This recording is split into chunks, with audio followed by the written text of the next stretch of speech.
बता दें कि प्रधानमंत्री नरेंद्र मोदी राष्ट्र के नाम संबोधन अपना दे रहे हैं। कोरोना काल में आपको जानकारी के लिए बता दें कि 11वीं बार प्रधानमंत्री नरेंद्र मोदी अपना संबोधन दे रहे हैं।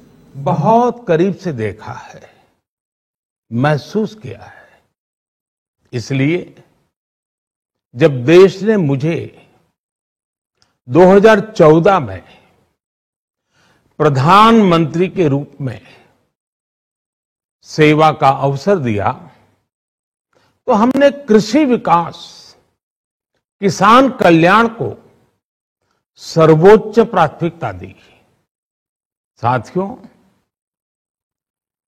इस सच्चाई से बहुत लोग अनजान है कि देश के 100 में से 80 किसान छोटे किसान हैं। उनके पास 2 हेक्टेयर से भी कम जमीन है। आप कल्पना कर सकते हैं, इन छोटे किसानों की संख्या 10 करोड़ से भी ज्यादा है। उनकी पूरी जिंदगी का आधार यही छोटी सी जमीन का टुकड़ा है। यही उनकी जिंदगी होती है। और इस छोटी सी जमीन के सहारे ही वो अपना और अपने परिवार का गुजारा करते हैं। पीढ़ी दर पीढ़ी परिवारों में होने वाला बंटवारा इस जमीन को और छोटा कर रहा है। इसलिए देश के छोटे किसानों की चुनौतियों को दूर करने के लिए हमने बीज, बीमा, बाजार और बचत, इन सभी पर चौतरफा काम किया। सरकार ने अच्छी क्वालिटी के बीज के साथ ही किसानों को neem coated urea, soil health card, micro irrigation जैसी सुविधाओं से भी जोड़ा। हमने 22 करोड़ सॉइल हेल्थ कार्ड किसानों को दिए और इस वैज्ञानिक अभियान के कारण एग्रीकल्चर प्रोडक्शन भी बढ़ा। साथियों, हमने फसल बीमा योजना को अधिक प्रभावी बनाया। उसके दायरे में ज्यादा किसानों को लाए। आपदा के समय ज्यादा से ज्यादा किसानों को आसानी से मुआवजा मिल सके, इसके लिए भी पुराने नियम बदले। इस वजह से बीते 4 साल में 1 लाख करोड़ रुपए से अधिक का मुआवजा हमारे किसान भाई बहनों को मिला है। हम छोटे किसानों और खेत में काम करने वाले श्रमिकों तक बीमा और पेंशन की सुविधाओं को भी ले आए। छोटे किसानों की जरूरतों को पूरा करने के लिए सीधे उनके बैंक खातों में 1,62,000 करोड़ रुपए ट्रांसफर किए, सीधे उनके खाते में। साथियों, किसानों को उनकी मेहनत के बदले उपज की सही कीमत मिले, इसके लिए भी अनेक कदम उठाए गए। देश ने अपने रूरल मार्केट इंफ्रास्ट्रक्चर को मजबूत किया। हमने एमएसपी तो बढ़ाई ही, साथ ही साथ रिकॉर्ड सरकारी खरीद केंद्र भी बनाए। हमारी सरकार द्वारा की गई उपज की खरीद ने पिछले कई दशकों के रिकॉर्ड तोड़ दिए हैं। देश की 1000 से ज्यादा मंडियों को ई नाम योजना से जोड़कर हमने किसानों को कहीं पर भी अपनी उपज बेचने का एक प्लेटफॉर्म दिया और इसके साथ ही देश भर की कृषि मंडियों के आधुनिकीकरण पर भी हमने करोड़ों रुपए खर्च किए। साथियों, आज केंद्र सरकार का कृषि बजट पहले के मुकाबले 5 गुना बढ़ गया है। हर वर्ष 1.25 लाख करोड़ रुपए से अधिक कृषि पर खर्च किए जा रहे हैं। 1 लाख करोड़ रुपए के एग्रीकल्चर इंफ्रास्ट्रक्चर फंड के माध्यम से गांव और खेत के नजदीक भंडारण, इसकी व्यवस्था, कृषि उपकरण जैसी अनेक सुविधाओं का विस्तार, ये सारी बातें तेजी से हो रही है। छोटे किसानों की ताकत बढ़ाने के लिए 10,000 एफपीओ किसान उत्पादक संगठन बनाने का अभियान भी जारी है। इस पर भी करीब 7,000 करोड़ रुपए खर्च किए जा रहे हैं। माइक्रो इरिगेशन फंड के आवंटन को भी 2 गुना करके 10,000 करोड़ रुपए कर दिया गया है। हमने क्रॉप लोन भी 2 गुना कर दिया, तो इस वर्ष 16 लाख करोड़ रुपए हो जाएगा। अब पशुपालकों को मछली पालन से जुड़े हमारे किसानों को भी किसान क्रेडिट कार्ड का लाभ मिलना शुरू हो गया है। यानी हमारी सरकार किसानों के हित में हर संभव कदम उठा रही है, लगातार एक के बाद एक नए कदम उठाती जा रही है। किसानों की आर्थिक स्थिति सुधरे, उनकी सामाजिक स्थिति मजबूत हो, इसके लिए पूरी ईमानदारी से काम कर रही है। साथियों, किसानों की स्थिति को सुधारने की इसी महाअभियान में देश में 3 कृषि कानून लाए गए थे। मकसद ये था कि देश के किसानों को, खासकर छोटे किसानों को और ताकत मिले, उन्हें अपनी उपज की सही कीमत और उपज बेचने के लिए ज्यादा से ज्यादा विकल्प मिले। बरसों से ये मांग देश के किसान, देश के कृषि विशेषज्ञ, देश के कृषि अर्थशास्त्री, देश के किसान संगठन लगातार कर रहे थे। पहले भी कई सरकारों ने इस पर मंथन भी किया था। इस बार भी संसद में चर्चा हुई, मंथन हुआ और ये कानून लाए गए। देश के कोने कोने में कोटि कोटि किसानों ने, अनेक किसान संगठनों ने इसका स्वागत किया। चलिए चलते हैं प्रधानमंत्री नरेंद्र मोदी के संबोधन में, लेकिन उससे पहले कुछ खास बातें हम आपको बता दें कि पीएम मोदी ने एक बड़ा ऐलान यहां पर किया है। केंद्र सरकार ने वापस लिए हैं तीनों कृषि कानून। पीएम मोदी ने सबसे पहले अपने संबोधन की शुरुआत करते हुए रानी लक्ष्मीबाई को श्रद्धांजलि दी, पूर्व प्रधानमंत्री इंदिरा गांधी को श्रद्धांजलि दी, प्रकाश पर्व की पूरे देश को बधाई, शुभकामनाएं दी। उसके बाद किसानों की परेशानियों को करीब से देखने का दावा किया और साथ ही साथ उन्होंने कहा कि एमएसपी पर अब रिकॉर्ड तोड़ खरीद होगी, किसानों को और ताकत मिले, इसीलिए 3 कृषि कानून लाए थे। लेकिन किसानों की परेशानी को देखते हुए प्रधानमंत्री नरेंद्र मोदी ने इस समय का बड़ा ऐलान किया है।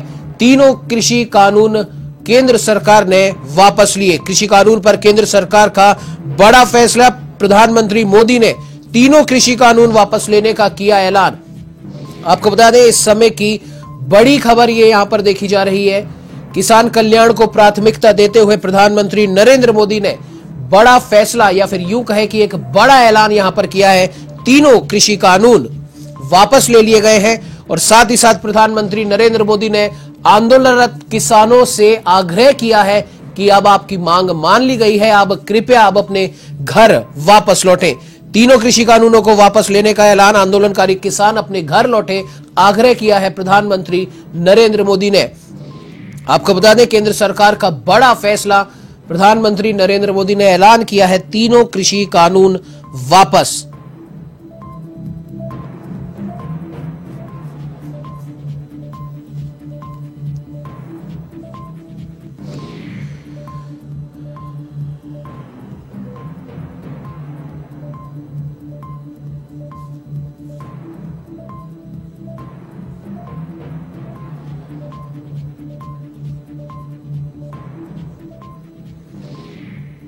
बड़ी खबर यहां पर सामने आ रही है। प्रधानमंत्री नरेंद्र मोदी के संबोधन में केंद्र सरकार का, प्रधानमंत्री नरेंद्र मोदी का बड़ा ऐलान। उन्होंने कहा कि किसानों की परेशानियों को मैंने करीब से देखा है और किसानों को और ताकत मिले, इसीलिए लाए गए थे 3 कृषि कानून, लेकिन इसके विरोध को देखते हुए और किसानों की परेशानी को देखते हुए प्रधानमंत्री नरेंद्र मोदी ने तीनों कृषि कानून वापस ले लिए। बड़ा ऐलान यहां पर प्रधानमंत्री नरेंद्र मोदी का। गुरु पर्व पर या फिर प्रकाश पर्व पर तीनों कृषि कानून वापस। किसी को भी दोष देने का नहीं है।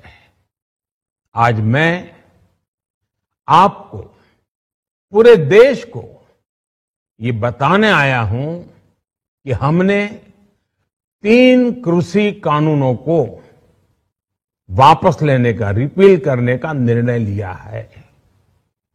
इस महीने के अंत में शुरू होने जा रहे संसद सत्र में, इसी महीने में, हम तीनों कृषि कानूनों को रिपील करने की संवैधानिक प्रक्रिया को पूरा कर देंगे।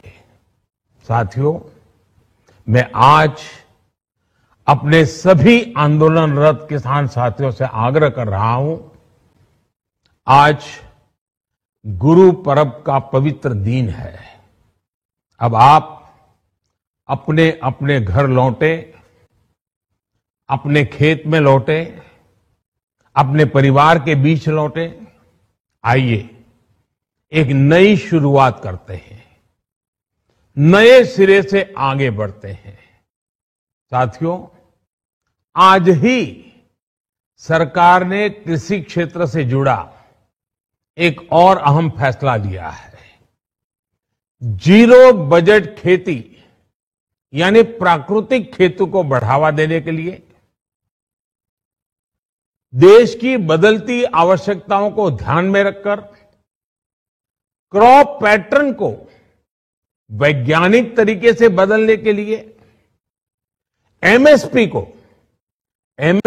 को और अधिक प्रभावी और पारदर्शी बनाने के लिए ऐसे सभी विषयों पर भविष्य को ध्यान में रखते हुए निर्णय लेने के लिए एक कमेटी का गठन किया जाएगा। इस कमेटी में केंद्र सरकार, राज्य सरकारों के प्रतिनिधि होंगे, किसान होंगे, कृषि वैज्ञानिक होंगे, कृषि अर्थशास्त्री होंगे। साथियों, हमारी सरकार किसानों के हित में काम करती रही है और आगे भी करती रहेगी। मैं गुरु गोविंद सिंह जी की भावना में अपनी बात समाप्त करूंगा। देहि शिवावर मोहे इहे, शुभ कर्मन ते कबहू न टरो। हे देवी, मुझे ये वर दीजिए कि मैं शुभ कर्म करने से कभी पीछे ना हटूं। जो किया किसानों के लिए किया, जो कर रहा हूं देश के लिए कर रहा हूं। आप सभी के आशीर्वाद से मैंने मेहनत में पहले भी कोई कमी नहीं की थी। आज मैं आपको विश्वास दिलाता हूं कि अब और ज्यादा मेहनत करूंगा ताकि आपके सपने साकार हो सके, देश के सपने साकार हो सके। आपका बहुत बहुत धन्यवाद। अभी आप सुन रहे थे प्रधानमंत्री नरेंद्र मोदी को। उन्होंने साफ कर दिया है केंद्र सरकार ने तीनों कृषि कानूनों को वापस ले लिया है। वापस लेने का ऐलान कर दिया है प्रधानमंत्री नरेंद्र मोदी ने। पीएम मोदी ने आंदोलनरत किसानों को हुई परेशानी के लिए मांगी क्षमा। उनसे आग्रह किया है कि आज गुरु पर्व है, प्रकाश पर्व है। गुरु नानक देव जी को याद करते हुए उन्होंने कहा कि आप सभी किसान अपने अपने घर, अपने अपने खेतों की ओर लौटें। तो आपको बता दें, एक बड़ा ऐलान यहां पर प्रधानमंत्री नरेंद्र मोदी ने अपने संबोधन में किया कि किसानों को हुई परेशानी के लिए उन्होंने क्षमा मांगी और तीनों कृषि कानूनों को उन्होंने वापस ले लिया है। बड़ी खबर इस समय की यहां पर सामने आ रही है। प्रधानमंत्री नरेंद्र मोदी ने देश के नाम अपने संबोधन में एक बड़ा ऐलान किया है। तीनों कृषि कानून वापस और आंदोलनरत किसानों को भी अब अपने घर, अपने खेतों की ओर लौटने का आग्रह किया है।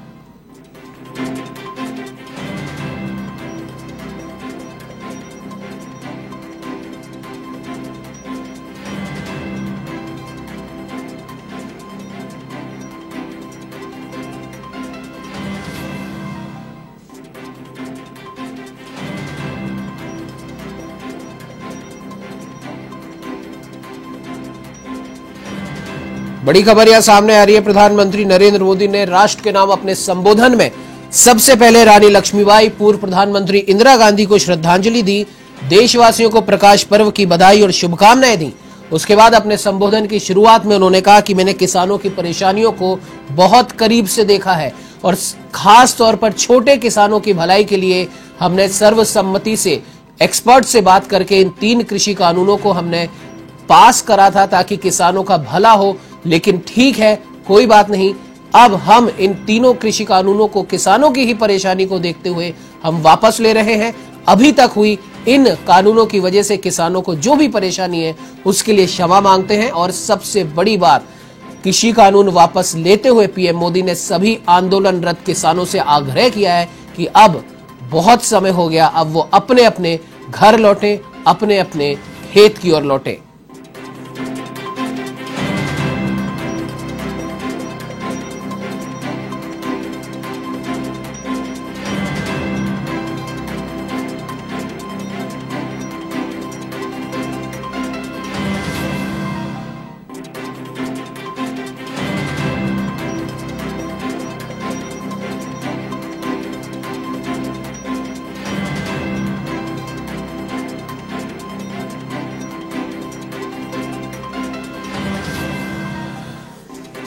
आपको बता दें कि प्रधानमंत्री नरेंद्र मोदी आज से 3 दिवसीय उत्तर प्रदेश के दौरे पर जा रहे हैं। लेकिन उत्तर प्रदेश के दौरे पे जाने से पहले राष्ट्र के नाम अपने संबोधन में प्रधानमंत्री नरेंद्र मोदी ने तीनों कृषि कानूनों को वापस लेने का ऐलान किया और आंदोलनरत तमाम किसानों को वापस अपने घर, अपने खेत की ओर लौटने का आग्रह किया।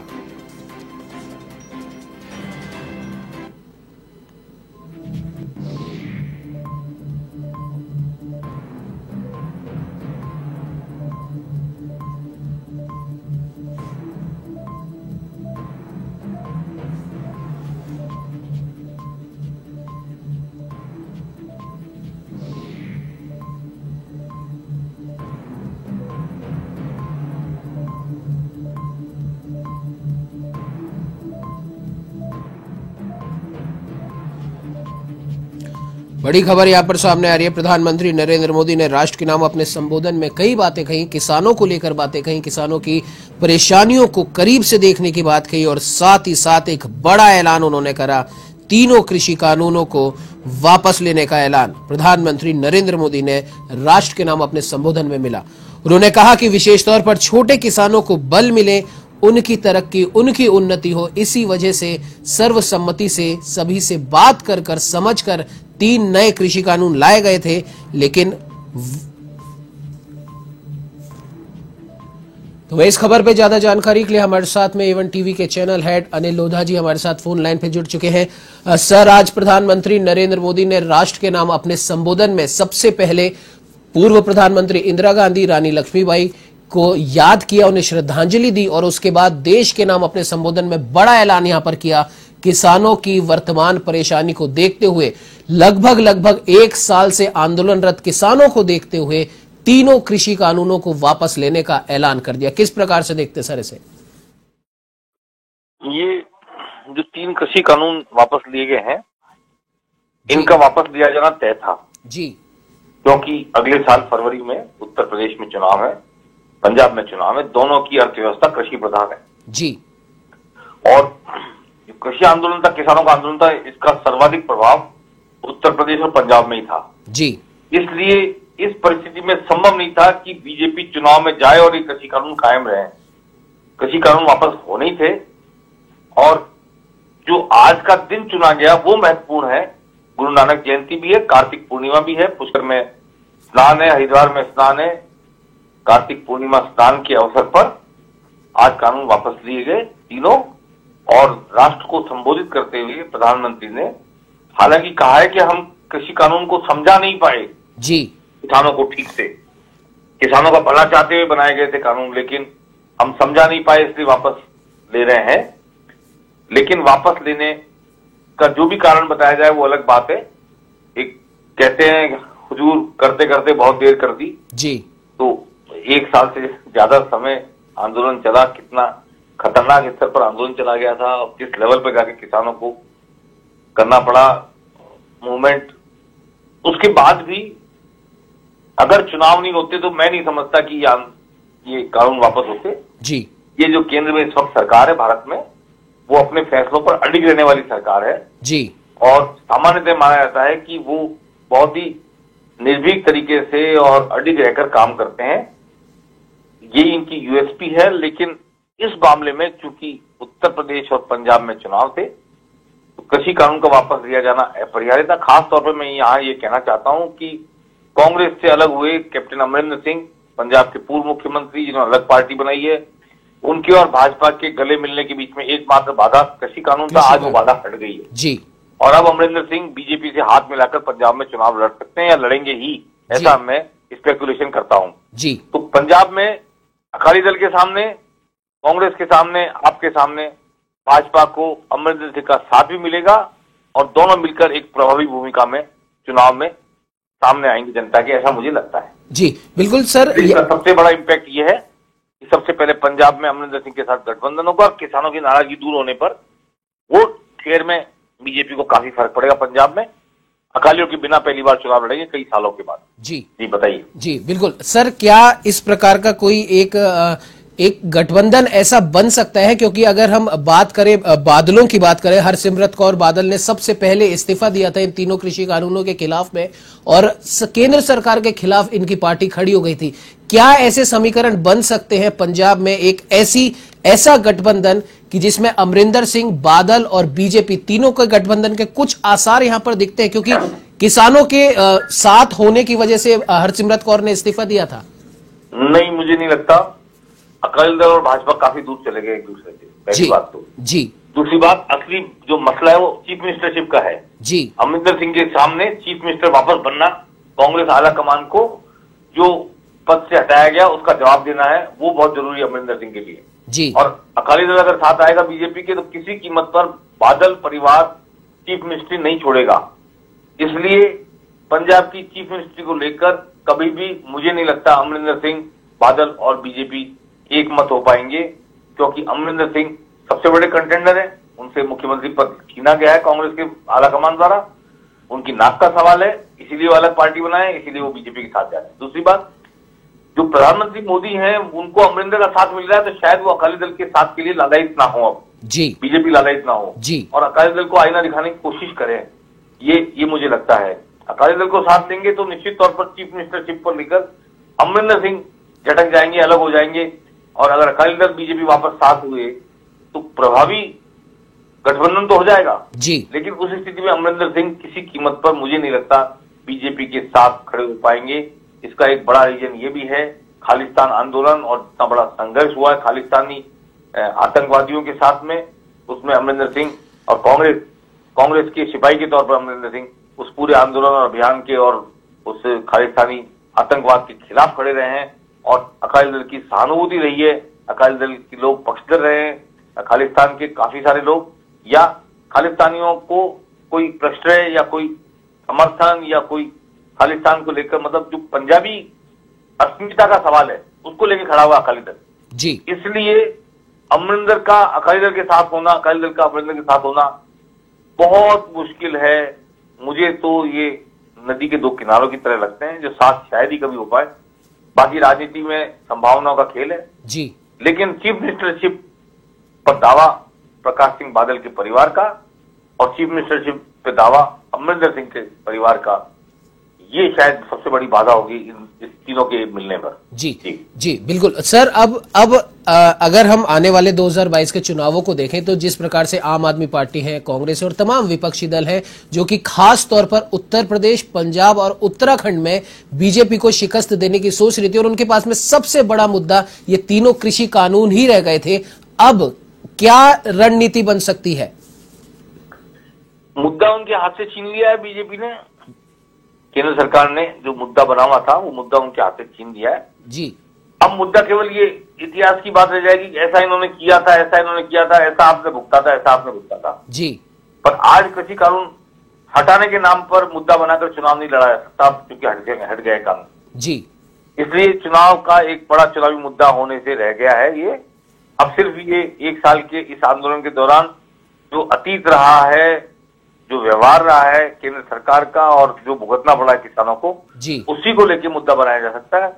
कानूनों को लेकर अब मुद्दा नहीं बनाया जा सकता। एक बात तो ये। दूसरी बात ये कि बहुत जगह फेस सेविंग करनी मुश्किल हो रही थी बीजेपी के लोगों, किसानों के बीच जाके जी। बीजेपी आमतौर पर अर्बन लोगों की पार्टी कहलाती है, अर्बन लोगों की पार्टी रही है, जनसंघ के जमाने से व्यापारियों की पार्टी रही है। इसमें अब किसानों में पेनिट्रेशन किया पिछले 12-15 साल में, वहां से गांवों से इसके वापस शहरों की तरफ जाने के आसार दिखने लगे थे। लेकिन अब ये किसान आंदोलन के सामने जो केंद्र सरकार ने फैसला लिया है, इस फैसले के बाद बीजेपी जो गांव में घर घर में घुसी है, गांव गांव में घुसी है, वहां पर उसके बने रहने के और उसके समर्थन में काफी मतदान होने के आसार बरकरार हो गए हैं। इससे ऐसा लगता है। जी बिल्कुल सर। एक आखिरी सवाल आपसे ये है कि जिस प्रकार से आज तीनों कृषि कानून वापस ले लिए हैं और अब प्रधानमंत्री नरेंद्र मोदी यूपी दौरे पर जा रहे हैं, 3 दिवसीय झांसी में राष्ट्र रक्षा समर्पण पर्व में वो हिस्सा लेंगे और प्रधानमंत्री मोदी ने उत्तराखंड में एक 5वां धाम सैन्य धाम बनाने की बात करी है। पूरे देश से शहीदों के घर से मिट्टी मंगाई जा रही है। तो क्या लगता है कि जय जवान की शुरुआत तो केंद्र सरकार ने कर ही दी थी, अब जय जवान के साथ जय किसान अगर मिला ले तो पूरा एक जो नारा है पूर्व प्रधानमंत्री लाल बहादुर शास्त्री का, केंद्र सरकार अब उसी एक नारे को लेकर आगे बढ़ेगी, जय जवान जय किसान। देखिए, बीजेपी और इसकी सरकारों की सबसे बड़ी जो विशेषता है वो ये है, ये लोग पार्ट टाइम पॉलिटिक्स नहीं करते, फुल टाइम पॉलिटिक्स करते हैं जी। राजनीति को ओढ़ते बिछाते हैं, राजनीति को ही सोते जागते करते हैं जी। और इनका हर मूवमेंट पॉलिटिकल इंटरेस्ट में, पॉलिटिकल माइलेज के लिए, राजनीतिक दृष्टिकोण से होता है। और मैं कहना चाहूंगा कि जो भी मिट्टी घर से मंगाए शहीदों के घर से जी, एक इमोशनली लोगों को संगठित करने की बात है जी। लेकिन आगे और पीछे हमें ये देखना पड़ेगा कि जो प्रभावी फैसले हैं, वन रैंक, वन पेंशन, जी, ये प्रभावी फैसले जो इन्होंने जिंदगी बदली है इनकी सैनिकों की, जी, या किसानों की जिंदगी बदलने वाले फैसले, एमएसपी पे खरीद, और ये प्रभावी होते हैं। दरअसल आज के युग में इमोशनल बातें एक हद तक ही प्रभाव डालती हैं, उसके बाद जो दैनिक जनजीवन की मुसीबतें हैं उनका समाधान निकालना, समस्याओं का, और उनसे राहत प्रदान करना ही सबसे इंपॉर्टेंट होता है। और ये 5वां धाम बना लें, हम किसान के कानून वापस ले लें, लेकिन असली बात है एमएसपी पे कितनी खरीद कर रहे हैं, किसानों को क्या सहूलियत मिल रही है पूरे देश में, सैनिकों को क्या सहूलियत मिल रही है, खास तौर पर जो शहीद हो गए सैनिक जी, उनके परिवारों को कैसे लुक आफ्टर किया जा रहा है और उनको रोजगार कैसे दिया रहा है उनके परिवारों में, ये बहुत इंपॉर्टेंट बातें हैं जी। और मैं समझता हूँ कि इन पर भी काम हो ही रहा होगा जी। लेकिन अल्टीमेटली वो टीवी पर और अखबारों में, मीडिया में खबर चलने के लिए तो बहुत बड़ी बात हो जाती है कि सैन्य धाम बनेगा, 5वां धाम जी। लेकिन वास्तव में हमारे जनजीवन में, दैनिक जीवन में सैनिकों के, शहीदों के परिवार में हम क्या कंट्रीब्यूट कर रहे हैं, दैट इज इम्पोर्टेंट। जी। किसानों के लिए क्या सहूलियत पैदा कर रहे हैं, क्या सिस्टम बना रहे हैं खरीद का, क्या ओले पड़ने पर क्या राहत दे रहे हैं, जी। सूखा पड़ने पर क्या राहत दे रहे हैं, ये इम्पोर्टेंट है। आज के जमाने में जब मीडिया घर घर पहुंच गया है और बहुत ही पढ़ाई का विस्तार हो गया है, गांव में बच्चे, किसानों के बच्चे, सैनिकों के बच्चे काफी पढ़ लिख गए हैं और इंटरनेट के जरिए दुनिया को समझने लग गए हैं, तब ये इम्पोर्टेंट है कि हम सॉलिड कंट्रीब्यूशन क्या कर रहे हैं उनकी लाइफ में। जी जी जी, बिल्कुल सर, हमारे साथ जुड़ने के लिए, तमाम जानकारी साझा करने के लिए आपका बहुत बहुत धन्यवाद। तो आपको बता दें, प्रधानमंत्री नरेंद्र मोदी ने देश के नाम अपने संबोधन में एक बड़ा ऐलान यहां पर किया है। तीनों कृषि कानून वापस ले लिए हैं। किसानों को अभी तक की तकलीफ के लिए क्षमा मांगी है और आंदोलनरत किसानों को वापस अपने घर, अपने खेत की ओर लौटने का आग्रह किया है।